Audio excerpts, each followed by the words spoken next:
Good evening to you viewers. You welcome to the 6 p.m. newscast on Equinoxe television, where we are broadcasting live from Douala, the nation's economic capital. I am Innocent Aze. In our major stories, in their pursuit of the sum of 15 million francs CFA, they fell in the dragnet of elements of the Fumban public security. These are 4 suspected human bone traffickers who were nabbed with a full human skeleton. Also in this newscast, economic activities are gradually regaining steam at Minifem, a business port in the Yaoundé 6 subdivision. This was after the divisional officer unsealed the business premises he sealed on June 29 as a result of rising insecurity in the area, which resulted to the killing of a gendarme officer. Recently, the shops were unsealed 9 days ago. Those were major stories.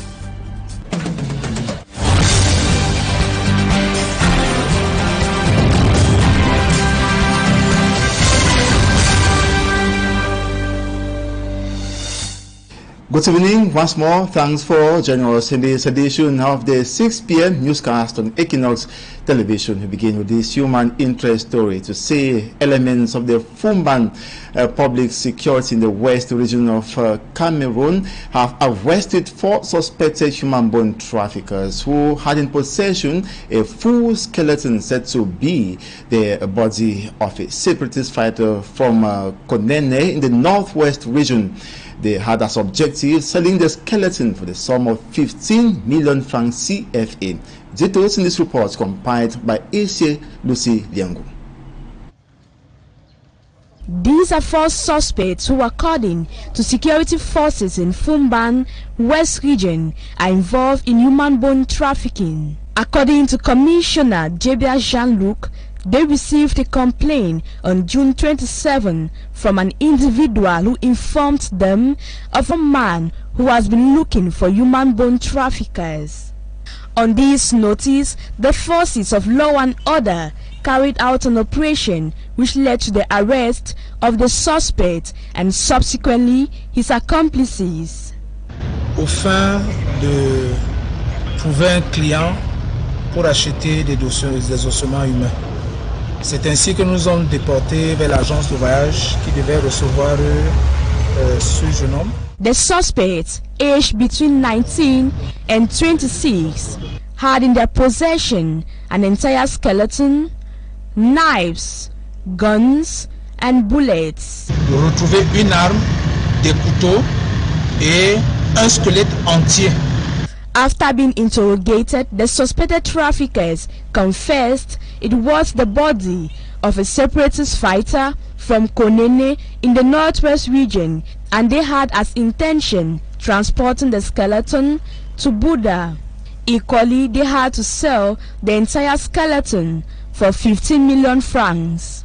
Ils ont ramené de la localité de Konene du nord-ouest pour la ville de Buda.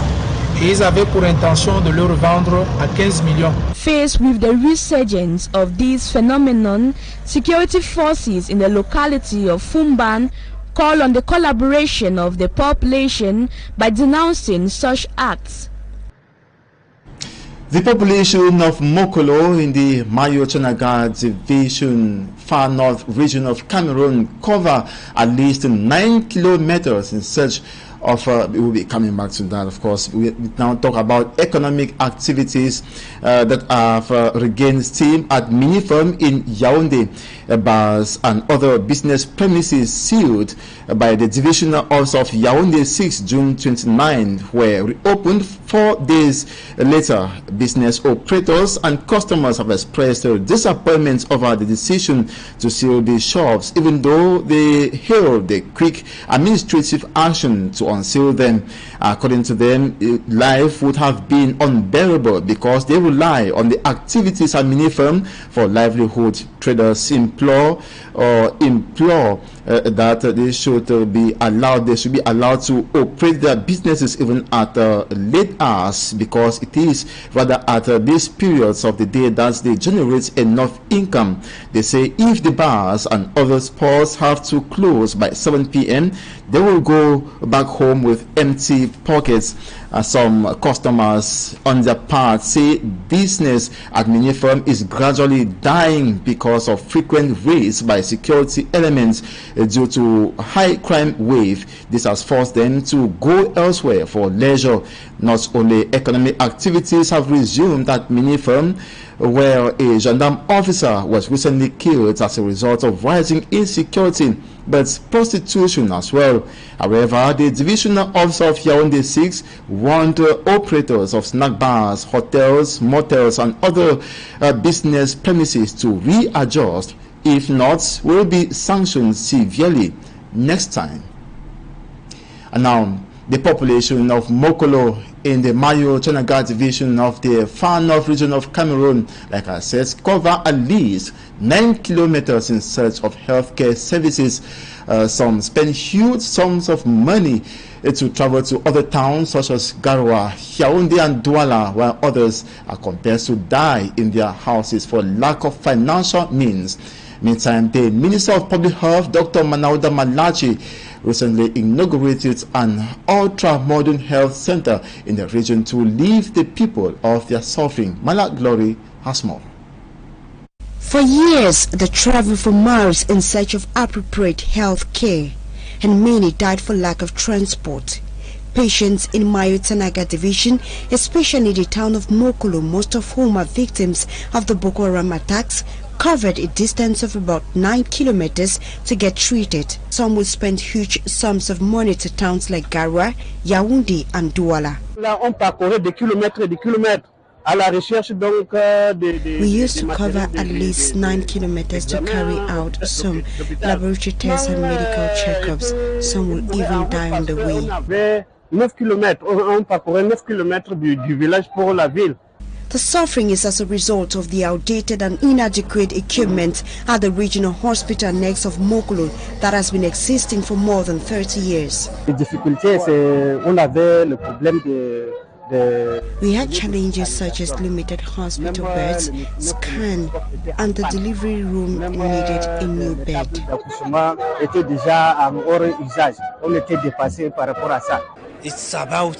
30 years ago that we don't have any general hospital again. So I think this is the political issue, a political action of the head of state regarding the population of North and Far North region. These concerns were raised by the population and health experts during the inauguration of an ultra-modern medical center in the region. The director of the regional hospital next expressed satisfaction to the huge project. Now, our patient can realize there's tomodensitometry or scanner exams here. Beside the inauguration ceremony, Minister Manauda Malachi handed over important equipment to 9 integrated health centers in Mayo-Tanaga division. But the people say much is still to be done. The provision of qualified health personnel and more health structure to guarantee the well-being of the locals.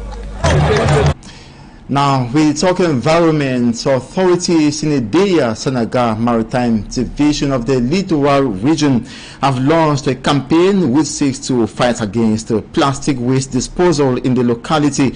According to them, it is an object of pollution, a cause of airborne diseases and cholera. An action headed by workers of the Deya Council, the company in charge of hygiene and sanitation, the ministries of environment and nature protection, defense, decentralization, and local development. It was equally an opportunity for the population to be sensitized on the importance of disposing plastic waste in trash cans, avoid the littering of papers, plastic bottles in public places and on the environment. Officials at the end of the cleaning campaign promised to regularly carry out the activity so as to completely fight against plastic waste disposal, which will go a long way to improve on the health of the population. And now we take you to news out of Cameroon. Kenyan opposition leader Raila Odinga has called off a rally that had been planned in Nairobi, saying he wanted to avert further violence. At least one person has been killed during a day of protest across the country against the tax increase.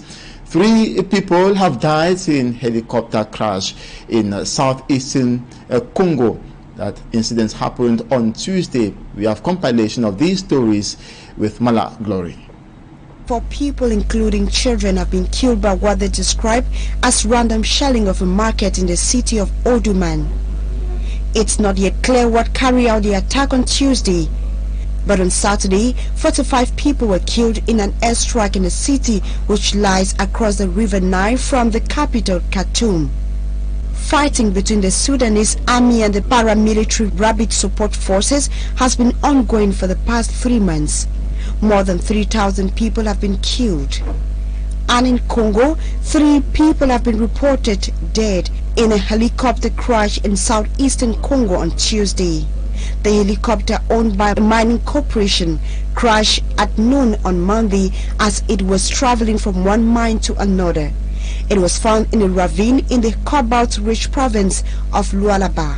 The victims were subcontractors for the Boss Mining Company and included a South African who was head of the G4S security company. The bodies have been taken to the nearby mortuary in Lubumbashi city.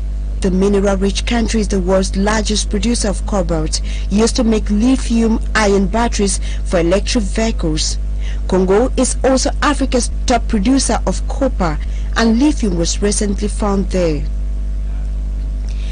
And in Kenya, Kenyan opposition protesters have pressed ahead with planned demonstration on Wednesday, defying a warning from police who called the protest illegal.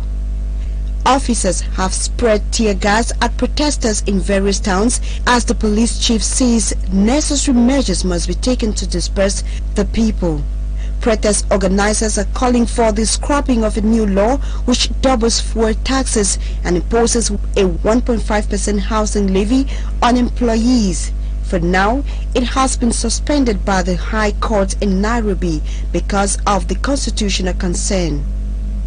But the government says the measures is necessary to fix debt repayment issues and create new job opportunities for the youth. Last Friday, confrontations between opposition protesters and the police resulted in 6 deaths in multiple towns. This Wednesday, major roads in the capital Nairobi as well as Kisii, Kisumu and Nyeri have noticed to be less busy, and videos online shows blocked roads in several areas. Bus and taxi drivers have joined the demonstrations, expressing concerns about rising fuel costs. Many businesses remain closed and transportation has come to a standstill in the country. That's Foreign Report ends the first part of this newscast. Up next is Talking Points.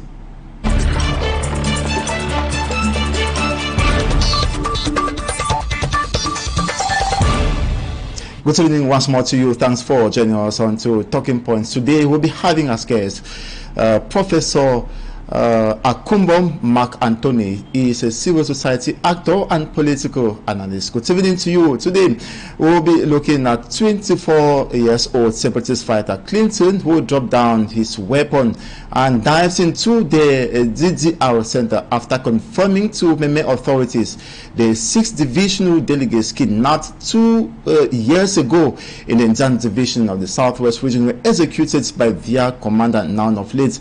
Well, Professor Akumbo Mark Anthony, what was your state of mind after hearing this shocking and heartbreaking confession?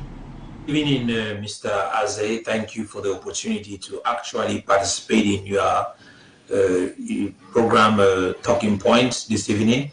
You see, I will be very categorical with you in relation to some of the happenings that we are experiencing in this country.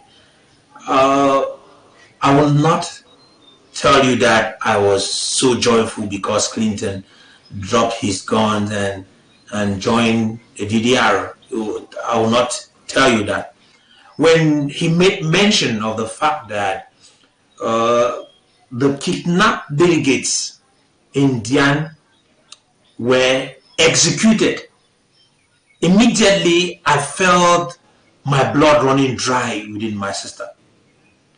And just imagine criminals of this height rushing to so-called DDR. I think it is not only a matter of them being reintegrated into, or might be drilled and reintegrated into the community, but I think there is a lot of mental work that needs to be done with these guys, because they have seen a lot of blood, a lot of it. And if they have seen this dimension of blood, we shouldn't take them just like normal citizens. It might be 2 years, 2 days after, months after we claim that they are fit for reintegration. Those are hardened criminals with blood in their hands, and they are hiding the so-called DDR. And some of them even have a lot of voice to come on social media and begin to make noise. That is irking. So I don't know how the government of Cameroon is taking things, but I can't imagine that 5 of its delegates, in fact, these are government workers that were executed. The government said nothing, the government did nothing, and it just went silent. So does it mean that if you are working with this government, you actually have no importance to them? Because I don't see a reason why delegates, government officials appointed to such regions are executed and nothing is said. Nobody does anything. And it's, whoa, there is nothing happening. Everything is fine. Everything is returning to normalcy. We need to stop this nonsense in this country. We need to get to the place where we are able to solve our problems. This is not a problem that should prolong, but here we are, it is prolonging. We need to solve it as early as possible. Professor, how do you describe the soft reaction of authorities, especially the senior divisional officer for Meme Division, Tundong Chamberlain, fatherly or snake-like? I want to say this, and your question is really funny, but I think I should respond to it. You know, considering the fact that the SDO is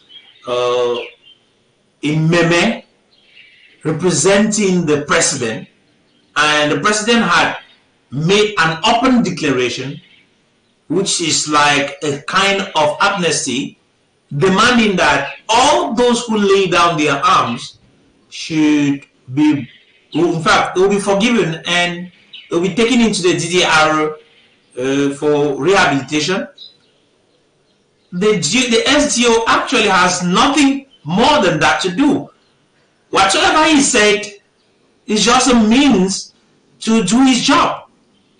He wouldn't have acted there like an angry lion, because might be he understood that 5 of his collaborators were actually executed by a group of criminals. he actually did not play the, you know, we will say yes, he played a part of a father.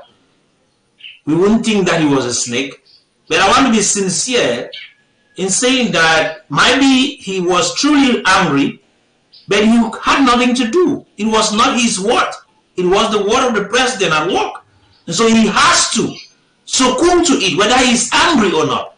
And so his words were not meant to maybe create a situation or might be prove to those guys that no, he cannot forgive them. It was not his place to do that. He's just an administrator.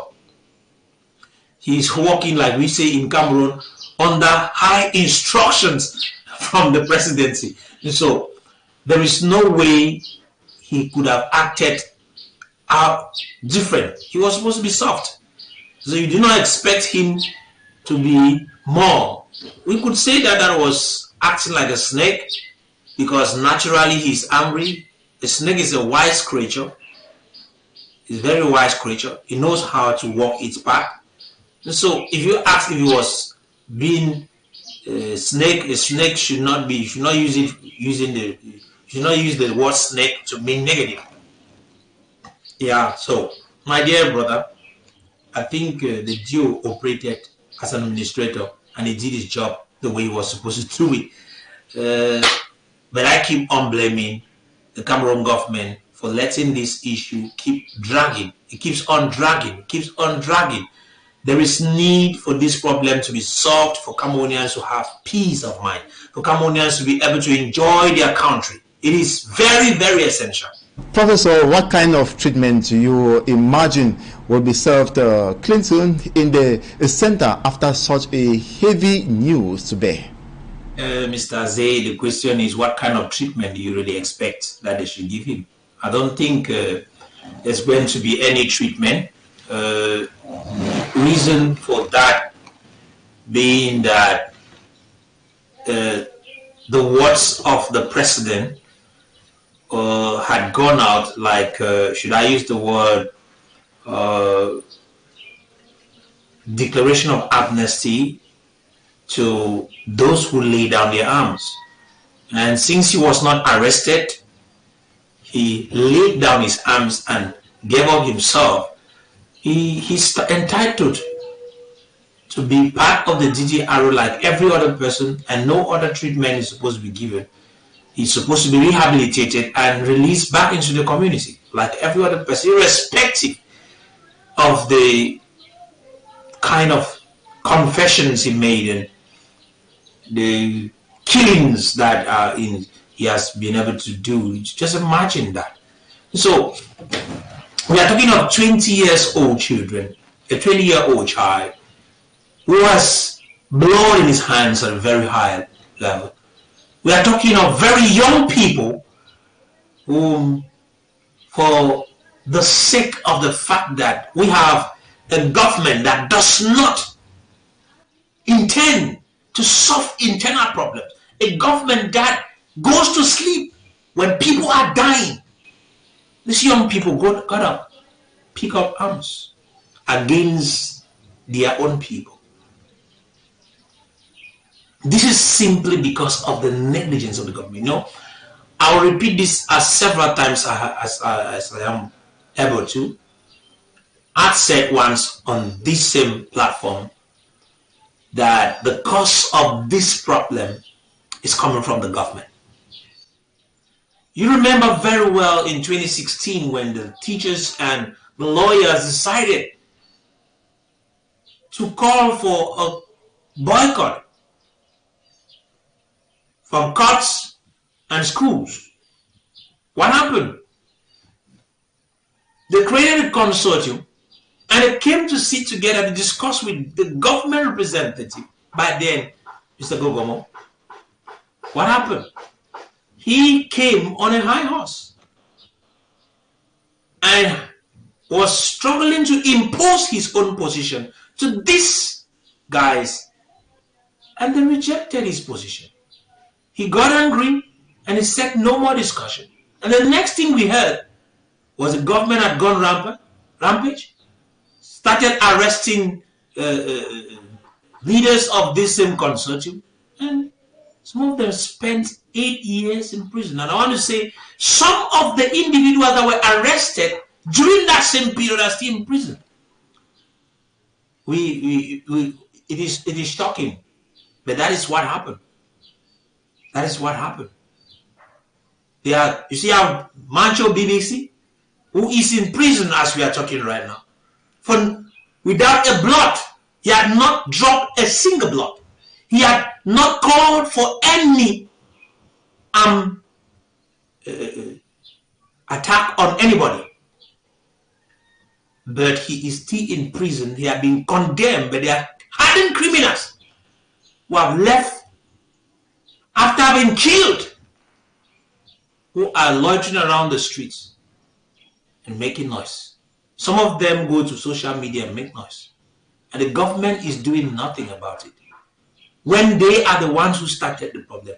These young people even went to pick up arms after this arrest had taken place, instigated by some other criminals in the diaspora. So, at the end of the day, what do we say? What do we say? We are Cameroonian citizens, especially of the Northwest and the Southwest region, are like in between the deep sea, the deep blue sea, and a very, very unending pit of fire. And so, I want to say that I don't think anything will be done to him. I don't think anything will be done. He dropped his arms and the word of the president is at play. So he will be forgiven like every other person will be forgiven. That's what amnesty means. That's what the president meant when he said, if you drop your arms, you will be forgiven and reintegrated like every other citizen. But it is painful. It's very, very painful that such amount of God is painful. Then, how do we understand the silence of government authorities for 2 good years? Were they already aware and secretly mourning, or they just didn't care? As a innocent, I want to say that if you have to follow the government of Cameroon and its management style, you might have a problem. You remember there have been several situations in Cameroon that call for immediate action, but most of the times the government has always been silent. When we have a president who leads by silence, you do not expect the government to be actively operational and vocal. It is a government that operates in silence. So, wanting to know from me whether the government was aware or not, I don't really know whether they were aware or not, and secretly mourning, but it is an official issue because these guys had been sent out on a mission by the government whom they had sworn to serve, and in trying to serve this government, they were kidnapped. In silence for 2 years, the government had already replaced these delegates with others. They didn't care about their lives, and they said nothing to their families. Now it was made open that these delegates had been executed. I expected that the government should come out and speak to the families, but nothing was said. Wow, what a government. The government deserves an applaud. They are doing so wonderful. Cameroonians, we have a wonderful government that is serving us. You can imagine how unimportant the lives of those delegates were to this government. When they were kidnapped, the government went silent. The government did not say anything. Like I said earlier, it is their style of leading. Lead in silence, say nothing, allow the people in darkness. And then, how do you manage the fact that it is one of the separatists who announced that they had executed them? What did the government do? What did the government say? What did they come out to? What do you think about the families of those people? Does the government even think about their families? Do they even realize that these individuals, so-called delegates, came from some families, and the families need that the government should give account of their lives to them? We are joking in this country over everything. The lives of people no more counts. It means nothing. This is terrible. Wow. Somebody wrote a thesis defending the leadership of the government by silence. A PhD thesis. And he defended it, and he's a doctor. So it's not a mystery that the government stayed silent. It's not even a mystery that now they have not reacted. So there are questions that at times when you want to answer them, a lot of bitterness might grow in your heart. So I just think Separatist fighters have been dropping down their weapons lately to join the DDR. What, according to you, are the push and pull reasons? I am laughing because, you know, when you ask me that question, the pull and push reason for separatists abandoning their weapons to join the DDR is very simple. It is obvious. Those who convince these young people to get into the bushes, expecting that they will be sustained, do not have any particular plan or project and on how long they were capable of sustaining these young people in the bush. That is why you discover that at a particular period of time, it became, even though they had arms, they became complete robbers, because now they started living by kidnapping. Because those who had promised them heaven and hell and earth inside the bush and a new republic, or let's say a new country, do not have the financial capacity to maintain them on their course. So what happened? These young people thought that might be everything will be fine as it was at the beginning. And later on, the reality dawned on them that money was no more forthcoming. And as a result of that, they resorted to kidnappings of their own people, taxing their own people, like it happened recently in Babanki, and so forth and so forth. And as a result, they were easily targeted and killed. Some of them started betraying themselves. And that's why if you notice, in this 2023, there have been a lot of them that have been killed. Late 2022, 2023, many of them have been killed. And so the others have seen a path to escape. And so what do you expect them to do? They need to, hurry, let me lay down my arms and run for my life. Yes, that's what we expect from all of them. You did not have any preparation, no plan to get engaged in a war. Wars are not fought with words alone. Wars are not just propaganda. It's money.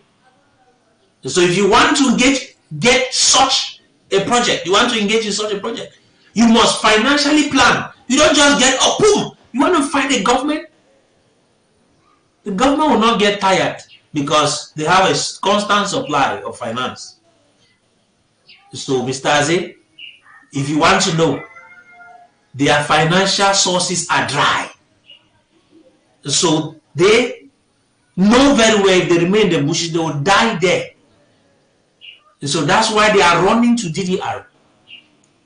But like I said, DDR in itself is no place for them to be preserved in. So that's the cause for the running out of the bushes, laying down their arms and joining the DDR. That's the reason. There's no better reason than that. What about others who are still in bushes despite open hands of the presidents of the republic to welcome them? Is it because they don't trust them and the DDR center, or they have bigger dreams? Mr. Aze, irrespective of what, not everybody is going to ever lay down their arms. There are those that are willing to die than to join back the government. So to know why some of them are still in the bushes is because some of them had made a solemn declaration to themselves and to their allies that they were going to die as fighters or get the so-called Ambazonian Republic. And it's not a matter of not trusting the government, because a lot of persons have already done it, and some of them, it is true that even the government has its weaknesses in the way it's handling and managing them.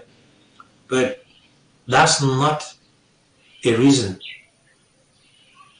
For those who are in the DDRs, you are not seeing them running in bushes. They are not having sleepless nights. They are not afraid that someone is going to come and kill them. They might be mismanaged in manner of feeding and all that, but it has nothing to do with trust. Some of these boys have made up their minds. They will die fighting or nothing. And so you do not expect them to drop their weapons. So that's what is happening with most of them. They have decided they are going to die like that.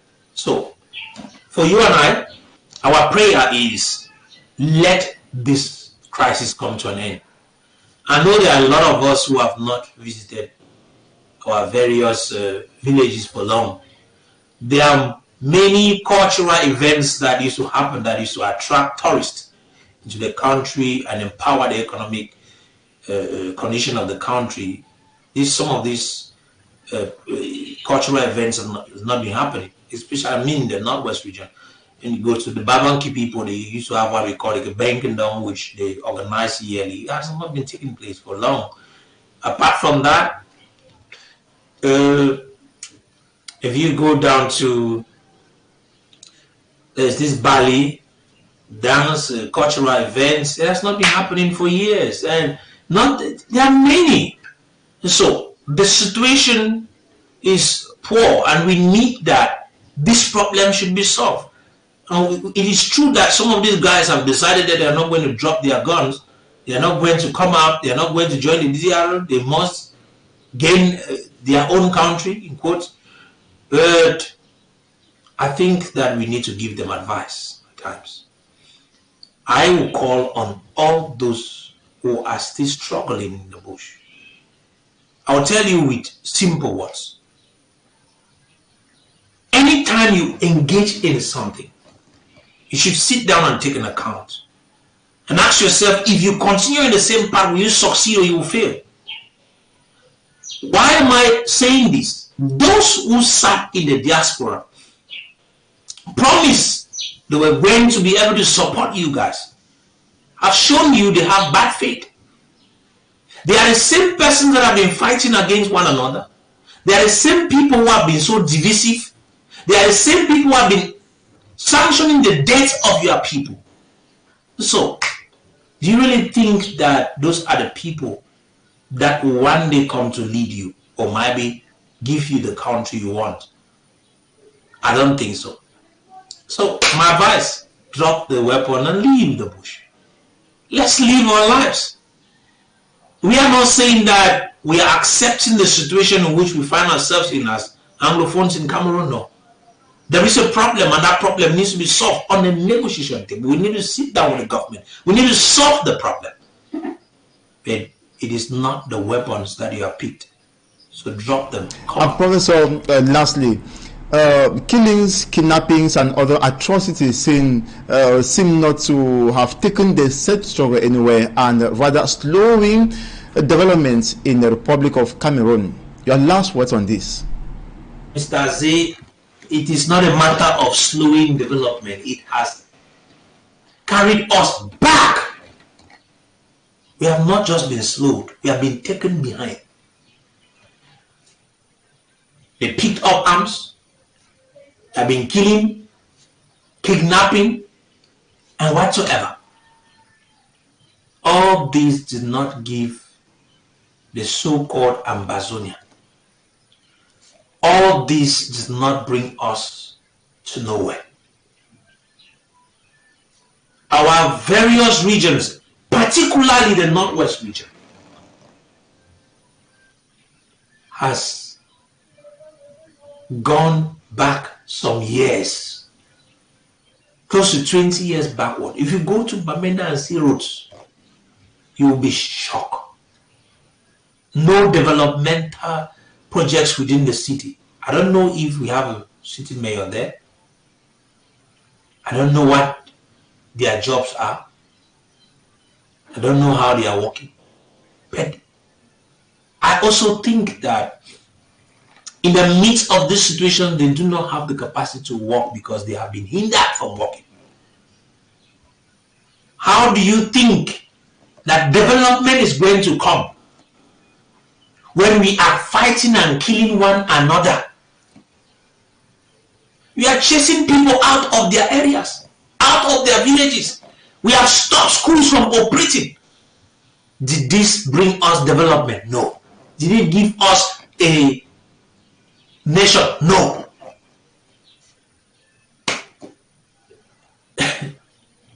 How then do we justify all the wrongs that we have done to our people? How then do we justify it? You know, I don't want to talk about the government, because the government has, from 1961 till today, been working against Anglophones. So we already know that that's a problem. From 1961, from the day we declared we were given independence by joining the Republic of Cameroon, that day was the day that our own problems started. We know that very well. But is that a justification for us to pick arms and kill ourselves? How many Anglophones have been slaughtered in the course of this so-called struggle? How many families have been rendered homeless because their homes were burned down? How many, in fact, where are they fighting? How can you be fighting among your people and you expect them to be safe? And at the end of the day, we say it is a war, and in war, there's collateral damage. Anybody that stands up and makes such statements, you're a fool. You're a fool. That you can pick a gun and shoot your leg and then you say that is collateral damage. It means you have a problem with your thinking.